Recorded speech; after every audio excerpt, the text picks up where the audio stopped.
सुनने में आया कि आप ऑनलाइन क्लासेस भी देते हैं, बच्चों को कंपटीशन की तैयारियां करवाते हैं, सच बात है ये? जी जी बिल्कुल। इनके घुटनों को जरा देखिए, इनके घुटनों में आपको नजर आ रहा होगा कि इनके घुटने पूरी तरीके से छिले हुए हैं, क्योंकि ये घुटने के बल पे ही चलते हैं। तो हम जब 6 क्लास में आए तो क्या करते थे, जब उसमें हम डेकोरेशन भी करते थे और ट्यूशन भी पढ़ाना स्टार्ट की जब 6 क्लास में। जब मम्मी का उस टाइम में कैंसर हो गया, जब हम 2 साल के थे, पोलियो का शिकार हो गए, उसी आवर में हमको टीबी भी हो गया। अच्छा, पोलियो के जब शिकार हुए आप, तो ऐसा नहीं लगा कि भाई घर परिवार वालों को कि अब ये बच्चा किसी काम का नहीं है, ऐसा घर परिवार के लोगों ने नहीं कहा?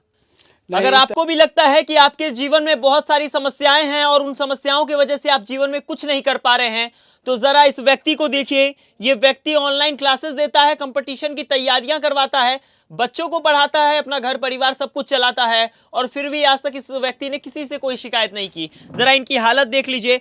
पैर से ये दिव्यांग हैं और कहीं ना कहीं जीवन में बहुत ज्यादा ये परेशान रहते होंगे। इनके घुटनों को जरा देखिए, इनके घुटनों में आपको नजर आ रहा होगा कि इनके घुटने पूरी तरीके से छिले हुए हैं, क्योंकि ये घुटने के बल पे ही चलते हैं। सबसे पहले आपका स्वागत है, क्या नाम है आपका? मेरा नाम हुआ सुनील कुमार। सुनील जी, एक चीज बताइए, कब से ये समस्या आपके साथ है? मेरे साथ देखिए 2 साल से, जब हम 2 साल के थे जी तो उस टाइम में क्या हुआ, उससे पहले हम चलते फिरते थे। जी। उसके बाद क्या हुआ, जब बच्चे में पोलियो का शिकार हो गए, उसी आवर में हमको टीबी भी हो गया। अच्छा तो उसी आवर में हमको इलाज करवाए। जी। उसके बाद क्या हुआ जी, एक आंख भी मेरा डैमेज हो गया और दोनों पैर भी हो गया। अच्छा, पोलियो के शिकार हो जी, गए थे जी। आप? अच्छा, पोलियो के जब शिकार हुए आप, तो ऐसा नहीं लगा कि भाई घर परिवार वालों को कि अब ये बच्चा किसी काम का नहीं है, ऐसा घर परिवार के लोगों ने नहीं कहा? नहीं, इस तरह का कोई बात नहीं अथी हुआ। जब देखे, जब वहाँ जब हम कहीं, जब उसके बाद जब अथी निकले, जब तबीयत जब मेरा ठीक हुआ, तो वहाँ से जब दिव्यांग हो गए तो कहीं कहीं हम जाते थे तो हमको निगलेक्ट करते थे आदमी। अच्छा, ठीक है, मतलब रिश्तेदार? रिश्तेदार ने जब इधर उधर जब गांव समाज में अच्छा, जाते गांव थे समाज के तो लोग। जी, तो उस टाइम में हमको ये सब निगलेक्ट के तौर पर किया जाता था। तो कहीं जाते थे तो उतना अथी नहीं मिलता था। अच्छा, तो हमको लगा जी नहीं, जब तक कुछ नहीं करेंगे तब तक कुछ नहीं होने वाला। सही बात है। तो उस ढंग से हम प्रयास किए अपना भर पूरा। जब जहाँ इधर उधर जब देखे ना, जब पूरा रिस्पेक्ट नहीं मिल रहा था, तो कहे जब तक हमको कुछ नहीं करेंगे तब तक नहीं। तो उसके बाद हम क्या किए, पढ़ाई लिखाई के अथी में रहे। तो धीरे धीरे हम रावण बना करके, तजिया बना करके सब, यानी डेकोरेशन का भी काम करते हैं। अच्छा रावण पंडाल तजिया उजिया हम सब बना लेते हैं। अच्छा। और ठीक है, उसी को मेहनत कर करके उसके बाद ट्यूशन और पढ़ा करके तो हम अपना अपना धीरे धीरे जब हम 6 क्लास में आए, मम्मी का उस टाइम में कैंसर हो गया जब हम 6 क्लास में अच्छा, पढ़ते थे। मतलब आपकी माता जी भी कैंसर से ग्रसित हो गई? जी जी। जब ग्रसित हो गए तो हम जब 6 क्लास में आए तो क्या करते थे, जब उसमें हम डेकोरेशन भी करते थे और ट्यूशन भी पढ़ाना स्टार्ट की जब 6 क्लास में गए। तो धीरे धीरे पढ़ा करके और डेकोरेशन कर करके उसके बाद हम यहाँ तक पहुँचे। तो जब हम इंटर में जब गए तो मम्मी का भी देहांत हो गया। अच्छा, कैंसर की वजह से? जी जी। उसके 2 4 5 साल तक झेले उस तरह से, उसके बाद उनका देहांत हो गया। उसके बाद क्या किए, जब हम फिर यहाँ से पढ़ा करके और डेकोरेशन करके, तो उसके बाद हम यहाँ तक पहुँचे। एमएससी मेरा क्लियर हुआ है। जी। इस बार मेरा पिताजी का भी देहांत हो गया है। अच्छा, जी। तो अब माता पिता दोनों का साया सर से उठ चुका है।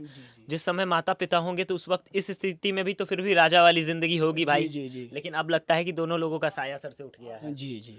क्या कुछ कठिनाइयों का सामना करना पड़ता है? जैसे आप दोनों पैरों का उपयोग तो कर नहीं पाते हैं, लेकिन फिर भी हमने देखा आप स्कूटी चलाते हैं, आप सब कुछ करते हैं, तो किन कठिनाइयों का सामना करना पड़ता है? जैसे पैर में दर्द वगैरह भी करता है ये? जी जी, पैर में दर्द करता है। जैसे हम अथी करके हम कुनिया काट के हम चलते हैं, जी। तो उसमें तो बहुत करेंगे तो मानिए 50 मीटर इधर उधर हम कर सकते हैं, उससे ज़्यादा तो नहीं करेंगे। अच्छा, सुनने में आया कि आप ऑनलाइन क्लासेस भी देते हैं, बच्चों को कंपटीशन की तैयारियां करवाते हैं, सच बात है ये? जी जी बिल्कुल। मेरा मैथ स्टार चैनल है। अच्छा। उस पर हम यूट्यूब पर मैथ रीजनिंग पढ़ाते हैं। अच्छा। अच्छा, आपके जैसा देखा जाता है कि अगर आपके कंडीशन में कोई इंसान आ जाए तो वो सोचता है कि उसकी ज़िंदगी ख़त्म है, अब वो कुछ नहीं कर सकता। लोग ताना मारते हैं कि भाई तुम्हारा तो जीवन अब व्यर्थ हो गया है, लेकिन फिर भी आप हार नहीं मान रहे। ये हौसला कहाँ से आ रहा है? देखिए, हौसला कहावत में है, ये आदमी देखिए, व्यक्ति मन से विकलांग नहीं होना चाहिए, तन से हो जाना चाहिए, कोई दिक्कत नहीं। तन से होगा तो कोई दिक्कत नहीं, मन से नहीं होना जी, चाहिए। मन से नहीं होना चाहिए। बिल्कुल सही बात है। बहुत हौसला है इनके अंदर, और इसी हौसले की वजह से कहीं ना कहीं आज ये सफलता की सीढ़ी चढ़ रहे हैं, और धीरे धीरे ही सही, लेकिन इन्होंने अपना यूट्यूब चैनल बनाया। आज कई बच्चों को ये पढ़ाते हैं, कई बच्चों की नौकरी जब लगेगी तो वाकई मायने में इनका जीवन भले ही इस पैर की वजह से विफल होता नजर आ रहा है, लेकिन जब इनके वजह से कई बच्चों की नौकरी लगेगी तब कहीं ना कहीं इनका जीवन सफल होगा, और ये बात तब जा करके लोगों को समझ में आएगी। आज जब यूट्यूब चैनल वगैरह चला रहे हैं, अपना कोचिंग वगैरह चला रहे हैं, तो लोग ताना भी मारते हैं। जी, उस टाइम में तो बहुत फील हुआ, अरे कोचिंग नहीं चलेगा, ऐसे है वैसे है, जी से कोचिंग नहीं चलेगा। तो हम कहलिए देखिए अपना भर हम कहे जो खोलते हैं कोचिंग, नहीं चलेगा कोई बात नहीं, हाँ। भुस्से गोदाम खोलेंगे ठीक है, अच्छा। लेकिन पहले हम कोचिंग चालू करके तो देखते हैं। अच्छा, और आज सही सही चल रहा है कुछ? जी जी, कहावत में है मंजिल उन्हीं को मिलती है जिनके सपनों में जान होती है, पंखों से कुछ नहीं होता, हौसलों से उड़ान क्या होती है। बात है, क्या बात है, सही बात है। और इनके हौसले को हमारा भी सलाम है। और इस तरीके से अगर हर व्यक्ति सोचने लग जाए तो वाकई मायने में कोई भी इंसान मन से विकलांग नहीं हो सकता है। तन से तो ये विकलांग है, लेकिन इनके मन के अंदर बहुत हौसला है। बाकी क्या सोचते हैं इनके बारे में कमेंट सेक्शन में अपनी प्रतिक्रिया देना ना भूलें, और इनके यूट्यूब चैनल मैथ स्टार को जाकर के सब्सक्राइब जरूर करें और इनका हौसला वहां पर जरूर बढ़ाएं।